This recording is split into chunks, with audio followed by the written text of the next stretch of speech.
Hey everybody, I wanted to touch base with all of you and post a video today that highlights some of the lecture points, lecture notes, and also some of the introductory notes that we are currently reading for Pu Songling's Strange Tales from a Chinese Studio. I'll do this from time to time. Is to put together a video that just kind of at least verbally reviews some of the more important contextual details about a particular set of readings, especially ones that are a little bit more challenging. And though Songling is, linguistically accessible to us, because he's writing from such a different vantage point, and because the sort of rules of engagement or the ways in which the Chinese culture viewed, particularly the lack of distinction, as I mentioned in my notes, between the natural, the living, and the supernatural worlds, because their understanding of the interaction between those two worlds is much more fluid than for us as Western thinkers. I mean, we really see a much clearer divide, generally speaking, between the living and the spiritual worlds. I wanted to just sort of go over a couple of points to maybe help clarify or to at least sort of better situate you. Okay, so we are obviously reading a couple of stories from a much larger collection by Pu Songling. We're reading from the Penguin Classics edition. I used to work for Classics in their editorial department, and I worked with John Minford, who is the very brilliant translator of these stories and the one who wrote the scholarly introduction to these stories. So here it is. So firstly, let's just go over some of the basic details about Songling's life, who he was, and how he came to sort of begin assembling these stories. And then we're going to move into why these stories are so strange for us, true to their name. So firstly, Songling was born in China in 1640. He died in 1715. He was, for the bulk of his life, what they called a scholar gentleman and a writer. His goal was essentially to get a sort of distinguished job as a public official. In order to do that, he had to take two sort of extensive exams in order to get that particular job. He passed the first exam when he was younger.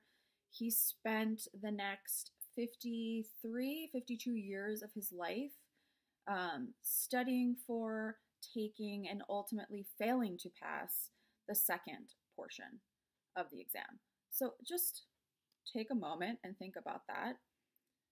Can you imagine sort of spending 53 years of your life between the ages of 19 and 72 in a sort of mode of prepping for and taking either your midterms or your finals? 53 years of midterm and final prep?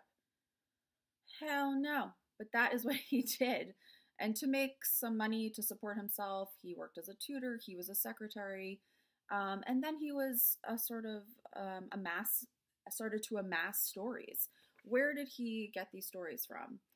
From his colleagues, who were also part of the sort of literati class, scholar gentlemen, from neighbors, from peasants on the street.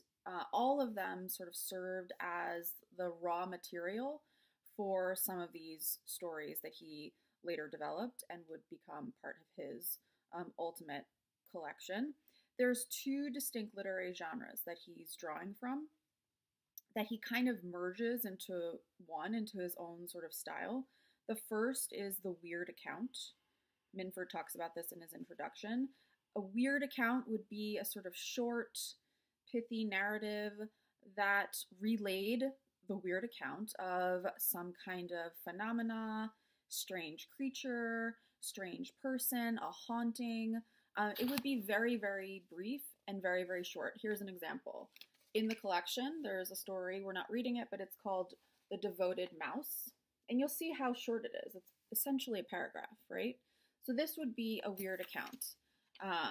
The Chinese public loved these stories. They would often be featured in newspapers. The press would cover these stories. So that's the first genre that he's sort of drawing from. The second is the strange story.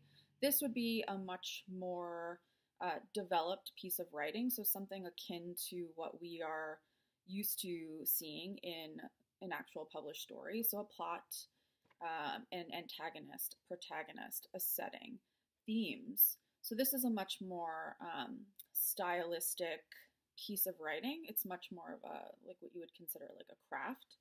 And they could be romantic, they could be semi-historical, fantastical, they could often engage with the magical arts. So this is, an example of that might be a story that we're reading, like Lotus Fragrance, much longer, multiple pages, characters. There's a real sort of like storyline in that particular piece and in others in this collection. So he kind of took both genres and merged them to create this sort of collection. So this collection is a really kind of eclectic, Minford calls it a really heterogeneous collection, in the sense that it's not just about one type of story with one type of style and a general, sort of generally similar in terms of length or thematics. We get a really rich sort of amalgamation of different styles in this particular collection, which makes him kind of a unique author. The intended audience for his stories were not for us, really. He was writing these stories for his fellow literati. He was writing them for his fellow male scholars, essentially. And Minford talks about how challenging it actually was to translate his work from the Chinese, because he was not writing in a vernacular. He was writing much more in a much more stylized, sort of dense, academic way that posed sort of a challenge even for an academic and a translator like John Minford, incredibly accomplished Oxford scholar. So it's important too to keep in mind, who he was sort of gearing these stories for, so that we can do a better job of extracting some of his intentions in these stories. Okay. He was, regardless of audience, interested in kind of exploring and covering the full spectrum of human experience: love, pain, loss, illness, jealousy, rage, lust, okay, to name a few. On that latter point, we'll see in some of the stories that one of his sort of major themes throughout this collection and in the stories that we will be reading has to deal with how sex sort of features into the lives of some of his male characters. I'm getting a phone call. Decline. How sex features in terms of some of his male characters. Sex for Song Ling was a sort of natural act that allowed him to kind of put a spotlight on human behavior and observe it in this sort of intense, rich way. It could be something that was transformative. It could also be something that was deadly. It could be both. They were not mutually exclusive. It could be a sort of intense, rich, transformative experience that led to some kind of premature decline, particularly for the male character, which for him, a lot of them were sort of male scholars. I don't know if this was life imitating art for him, but this is a theme that he's really, really interested in. He explores it in relation to how the sort of female presence, how female sexuality could be so distracting and damaging to the male scholar, keeping him from focusing on his studies, on his career, on succeeding in his particular literary and scholarly pursuits that it essentially drained him, the male scholar, of his life force, of his essence, of what he calls his yang. The yang is the sort of male energy in the universe that is often representative of creativity, heat, light, heaven. So this yang would be essentially drained from the male scholar to the point where they would die. So this is an interesting way to present females and female sexuality in these stories. On the one hand, they have incredible power and control and influence. And on the other hand, they're sort of demonized as being dangerous and potentially even lethal to many of these male characters, right? Women in these stories, as we are seeing, are quite interesting. Some of them are human, more of them are not. We see a lot of ghosts in these stories, which is where we tap into the supernatural, and fox spirits, where we also tap into the sort of fantastical, right? These two elements. Fox spirits in particular in these stories can be ruthless, they can be manipulative, they can be destructive, they can be deadly. They can also be loyal. They can also experience love. They're incredibly provocative in these stories, similar to how these ghost spirits are presented, right? They can also be deadly. They can also kind of steal the yang from these male protagonists, these male scholars, in order to sort of feed on that energy and sustain themselves. Okay, we'll see that happening. But they too are not presented in just sort of like a one-dimensional way. They too are complicated in that they are also capable of love and loyalty and caretaking. Okay, so the female characters are complicated and nuanced. There seems to be a kind of critique of them as being incredibly dangerous, lethal, distracting, manipulative, and at the same time, they can also be presented in a quite endearing and positive light as well. So it's kind of up to us to sort of be sleuths and try to get at the bottom of kind of what Song Ling was after in creating some of these female characters and how they engage with these male protagonists throughout these stories. Okay, what's strange about these tales? A lot. One of them is that they, as I just said, deal with these sort of otherworldly beings, right? We don't have, fox spirits walking down the street drinking, a latte. We don't tend as Western thinkers to think of, direct engagements with the spiritual world, although I did just see a medium recently, which was like, it blew my mind.